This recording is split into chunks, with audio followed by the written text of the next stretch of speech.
Moving further afield now, U.S. President Donald Trump's former lawyer and fixer, Michael Cohen, has taken a stand before the House Oversight Committee. He's told the committee about hush money payments and how Trump discussed a Moscow project with him before the 2016 presidential campaign. Trump's former confidant and business associate has not minced his words. I wound up touting the Trump narrative for over a decade. That was my job. Always stay on message. Always defend. It monopolized my life. At first, I worked mostly on real estate developments and other business transactions. Shortly thereafter, Mr. Trump brought me into his personal life and private dealings. Over time, I saw his true character revealed. Mr. Trump is an enigma. He is complicated, as am I. He is both good and bad, as do we all. But the bad far outweighs the good. And since taking office, he has become the worst version of himself. He is capable of behaving kindly, but he is not kind. He is capable of committing acts of generosity, but he is not generous. He is capable of being loyal, but he is fundamentally disloyal. Donald Trump is a man who ran for office to make his brand great, not to make our country great. All right, let's go back to the U.S. now, where Mary MacCarthy has more on those congressional hearings. Mary, thanks indeed for joining us. Well, blistering opening statement from Cohen, branding Trump a racist, a conman, and a cheat. It was something to hear.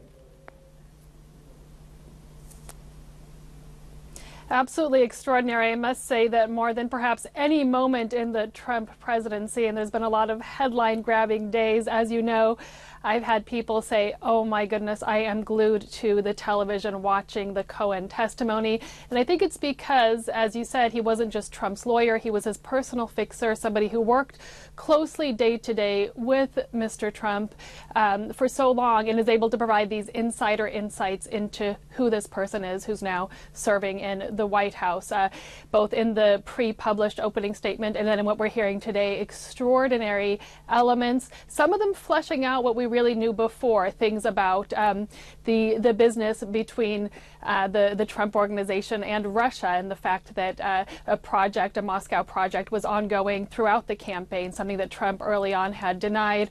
Also the fact that Michael Cohen is claiming, as have others before, that Donald Trump was well aware of the fact that Wikipedia was leaking information about Trump's opponent, Hillary Clinton, and the Democrats during the campaign. Again, these are all things we've heard in dribs and drabs from other sources, but hearing it more fleshed out than ever in a lot of detail today, coming from Michael Cohen.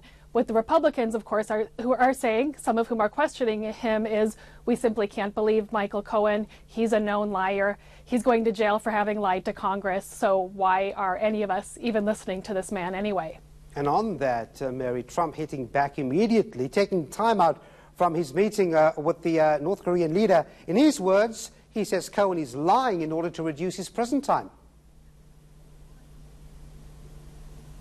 Absolutely, that's what the president is saying, and then Republicans saying, as Cohen is on the stand saying directly to his face, you're doing this not only in the hopes of reducing your upcoming prison sentence, which is of 3 years, a sentence that Michael Cohen is due to start in early March, but also with the hopes of getting a film deal and a book deal in sort of reclaiming himself, not only professionally as a human being, but also financially by making money off of his testimony. Cohen says that, on the contrary, he is trying to redeem himself for the sake of this country and knowing, getting the facts out there, so that whether it's the Mueller probe, the ongoing probe into Trump and whether they colluded with Russia during the campaign, or other issues, that the American people should know who is serving in the White House. Mary, this should have raised eyebrows, like all the other issues, Cohen claiming that Trump knew beforehand about a leak of hacked Democratic emails. Oh, absolutely. But interestingly, during the campaign, Trump himself sort of, addressed Russia directly on the television and joked about knowing about these emails. So that's what's extraordinary about the Trump story, the Trump presidency, is that so much of this information is out there. Information that in any ordinary time with an ordinary president, facts that would have led perhaps to impeachment proceedings, certainly to, a deep questioning of this president. With Donald Trump is just sort of another day in office. It's quite extraordinary. One of the amazing things coming out today of the Cohen testimony is information that Cohen claims is really about Trump's character, portraying him very much as a liar and a cheat, somebody who's proud of being a liar and a cheat when it comes to his finances, comes to taxes, and then also, as you said at the very top there, really honing in on the fact that Michael Cohen believes that Trump is a profound racist. The statements he made about President Trump are in fact too ugly to repeat on air, but basically the president saying horrific things about black-led countries, about the African-American community here in the United States, and for some reason that message is one that Michael Cohen thinks, among all the other things he's saying about President Trump, is one that needs to get out there and that the American public and that the world, they really need to know. Finally, what are the implications for Trump here? We don't really know at this point. Certainly now that we no longer have a Republican majority Congress, the fact is that any testimony against Trump is backed sort of by the Democratic Congress, who can pursue these investigations in greater depth. We're all in the United States, certainly in Washington particularly, waiting on the Mueller report to come out with its definitive statements about whether or not they believe there was collusion with Russia. Every day people are saying, commentators are saying that things are closing in on President Trump, but at this point we really don't know how damning the Mueller report will be, whether we will continue with business as usual in Washington until the end of Trump's presidency, whether we'll have impeachment hearings, or who knows, maybe Trump will be reelected in the next time around. At this point, nobody really knows. Drama more than we've ever seen in Washington on a day like this. Indeed, the uncertainty continues. Well, that was Mary MacCarthy in the U.S. on Michael Cohen's damning testimony against President Donald Trump